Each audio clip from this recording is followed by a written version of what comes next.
नमस्कार, मैं अंजना और आप देख रहे हैं निर्मल हिंदुस्तान। आइए शुरुआत करते हैं इस वक्त की बड़ी खबर से।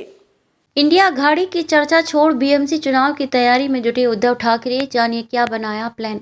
इंडिया अलायंस और महाविकास अघाड़ी का नाद छोड़ शिवसेना यूबीटी के प्रमुख उद्धव ठाकरे आगामी बीएमसी चुनाव की तैयारी में जुट गए हैं। उद्धव ठाकरे को इस बात का अंदाज है कि 2017 में बीएमसी की सत्ता कब्जाने में बाल बाल चूक गई बीजेपी इस बार सत्ता बल, धनबल और बाहुबल का जमकर प्रयोग कर बीएमसी की सत्ता हथियाने के लिए पूरा जोर लगाएगी। शिवसेना यूबीटी के रणनीतिकारों को लग रहा है कि बीजेपी इस बार मुंबई में 2020 में हैदराबाद म्यूनिसिपल चुनाव में अपनाई गई स्ट्रेटेजी अपना सकती है, जिसने बीजेपी को 4 सीट से सीधे 48 सीट पर पहुंचा दिया था।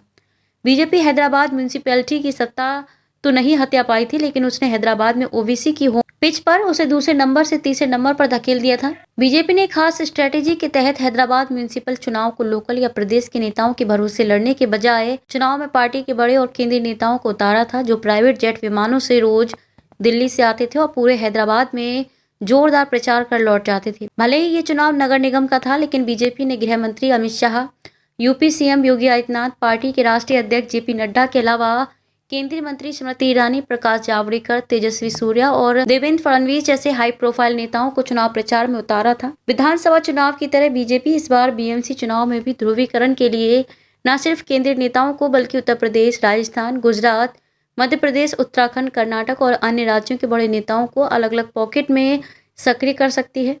इसके अलावा बीजेपी के असली मददगार आरएसएस तो है ही। उद्धव ठाकरे और उनके भरोसेमंद नेताओं के बीच इन दिनों मातोश्री मंथन का दौर चल रहा है। ये बात निकल कर आई है कि अगर शिव सैनिकों को जागृत कर दिया गया तो पार्टी के पास धनबल और संसाधनों की कमी नहीं रहेगी।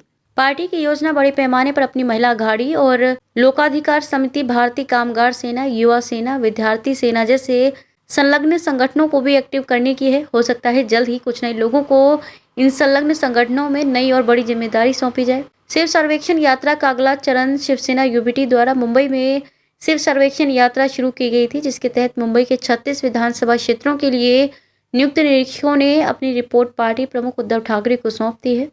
अब अगले चरण के तहत 26-29 दिसंबर तक 4 दिन लगातार उद्धव ठाकरे मुंबई की सभी 36 विधानसभा क्षेत्रों के पदाधिकारियों की बैठक लेने वाले हैं।